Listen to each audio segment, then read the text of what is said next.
Información, diálogo y análisis con nuestros invitados. 7 de la mañana con 43 minutos y precisamente vamos a conocer detalles de esta marcha convocada y la posición de las organizaciones sociales y sindicales ante estas medidas del gobierno. Me acompaña vía telemática José Villavicencio, presidente del FUT. José, bienvenido, buenos días. Belkis, qué gusto saludarle. Buenos días, gracias por el espacio. Gracias a usted por Sí, acompañarnos esta mañana. Los trabajadores nos aprestamos para cumplir varias actividades frente a lo que está pasando en nuestro país. Las acciones han empezado el día de ayer en diferentes puntos, van a continuar ahora. Nos encontramos en la ciudad de Cuenca para lo que será la gran movilización en defensa del agua, de la vida, pero también para condenar la política neoliberal del gobierno, y por eso es de que nosotros ratificamos lo anunciado el día de ayer. Nos declaramos en movilización permanente. Están anunciadas las acciones.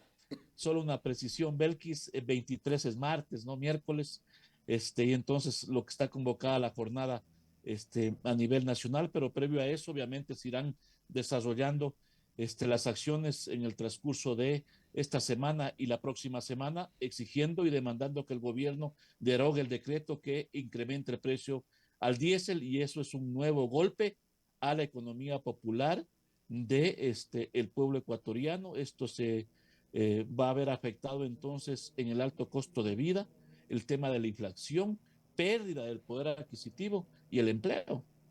Sobre esto, José, como conocimos, ya se han instalado estas mesas de diálogo con representantes del sector de la transportación. Allí, por ejemplo, ¿ustedes han podido tener algún tipo de acercamiento para asumir una postura conjunta o no necesariamente? ¿Cómo miran ustedes estos diálogos, por ejemplo? Mire, al gobierno primero no hay como creerle nada, porque miente por cada diente. Y digo esto porque todos somos testigos que en campaña dijo que no iba a topar los subsidios a los combustibles, entre ellos el tema del diésel, que más bien iba a reducir, y vemos todo lo contrario. Dos, esto demuestra que hay un gobierno sometido a las imposiciones y a la política neoliberal. Y decimos esto porque en el acuerdo que lo firmó el gobierno en mayo del 2024, actualizado en junio de este año, establece el tema de la eliminación de los subsidios, que estaba previsto, por cierto, ejecutarlo en el 2026, pero frente a la caída de su aceptación, frente a su política, lo que vino el señor Marcos Rubio es a exigirle que adelante la eliminación de los subsidios. No es que vino porque le interesaba la vida o la seguridad de las y los ecuatorianos, no, a imponerle que ejecute la política neoliberal, y como el gobierno se ha convertido en un buen alumno de esa política, lo que ha hecho es ejecutarle sin importarle la afectación a el pueblo ecuatoriano, sobre todo a los más de 6 millones de ecuatorianos que están en la desocupación, en la informalidad. Segundo, el gobierno comete un grave error, Belkis y ecuatorianos, decir que exclusivamente va a hablar con el tema de los transportistas. Se equivoca el gobierno en pensar de que el Estado ecuatoriano está solo conformado por transportistas. Hay organizaciones sindicales, sociales, está la academia, están los medios de comunicación, está el movimiento indígena. Entonces, el gobierno se equivoca en decir que no va a dialogar. Lo que sí concedimos es que no va a negociar, y estamos totalmente de acuerdo. Los trabajadores no negociamos los derechos de los trabajadores, de los ciudadanos, sino demandamos, exigimos que cumpla, porque eso no se negocia. Entonces, No, no comete un negociación, grave error.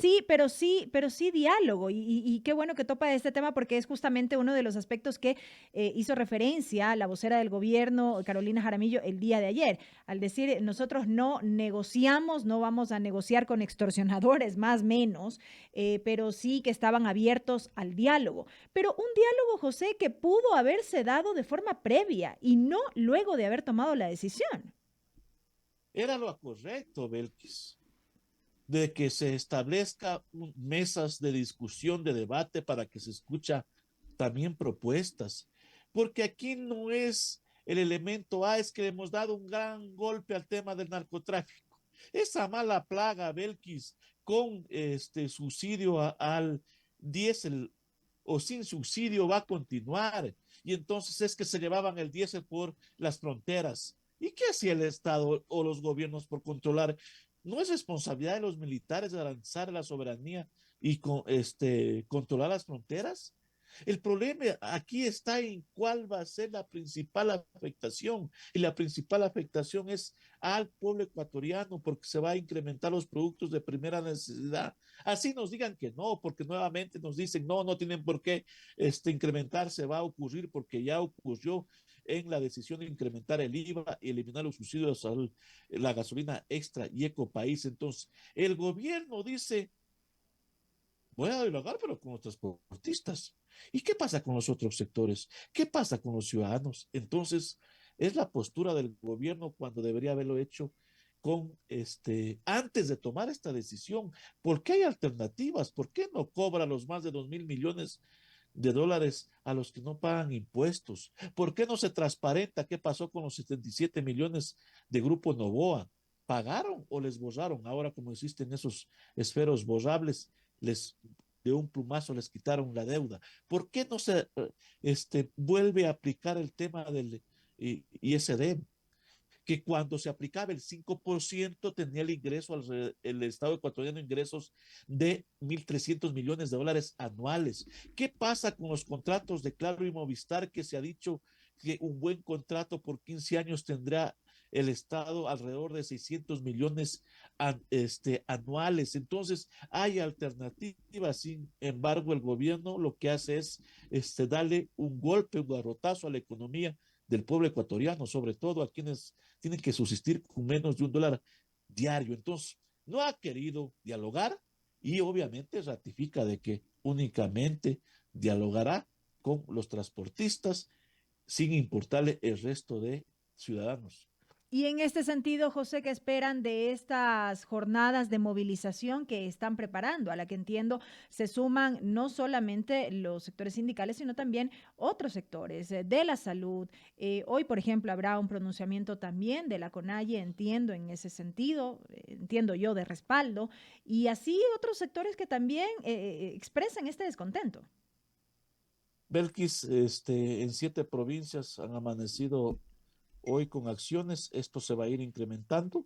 Los trabajadores, las organizaciones sociales, somos parte de esas acciones desde el día de ayer y obviamente todo lo que pueda pasar en este país será exclusivamente responsabilidad de el gobierno porque el descontento va a irse incrementando y obviamente los distintos sectores están levantando su voz y se van a sumar a las acciones. Hoy cumpliremos esta gran jornada en la ciudad de Cuenca y vamos a continuar con las acciones anunciadas para el día de mañana, el jueves y obviamente para prepararnos para el martes 23 de septiembre. Pero esto obviamente va a continuar y nosotros ratificamos el llamado a los distintos sectores sindicales, sociales del movimiento indígena de los ciudadanos a levantar la voz frente a una política de hambre, de miseria que está implementando el gobierno del presidente Daniel Noboa. La jornada de hoy, José, con esto concluyo, por la marcha por el agua, justamente en defensa de Quimsacocha, entiendo. Sí, estamos en la ciudad Ujú. de Cuenca, vamos a participar en defensa del agua, en defensa de la vida y a condenar la minería a cielo abierto en fuentes de agua y en áreas estratégicas, pero también para exigir la derogatoria del decreto 126 que incrementó los precios de el diésel y que va a encarecer el alto costo de vida. En sí, para condenar la política de el gobierno que afecta a las y los ecuatorianos. Sobre esta movilización, recientemente en una entrevista que dio la ministra Zaida Rovira había manifestado que esta marcha tiene una tónica política que busca desestabilizar y no lo van a lograr, dijo la funcionaria.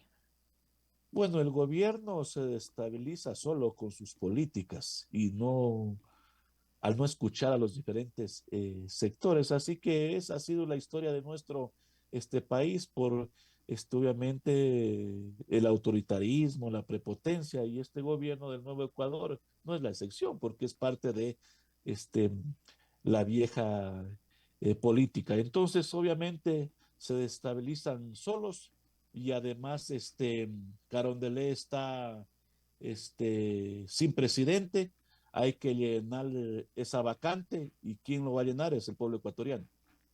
Y con esto me quedo, José. Quiero agradecerle esta mañana por habernos acompañado en esta entrevista. Gracias, buenos días, un abrazo. Lo propio también, José Villavicencio, presidente del FUD, a propósito de las marchas y la posición, en este caso, de las organizaciones sindicales y sociales ante las medidas recientes del gobierno nacional. 7 de la mañana con 53 minutos. Noticias.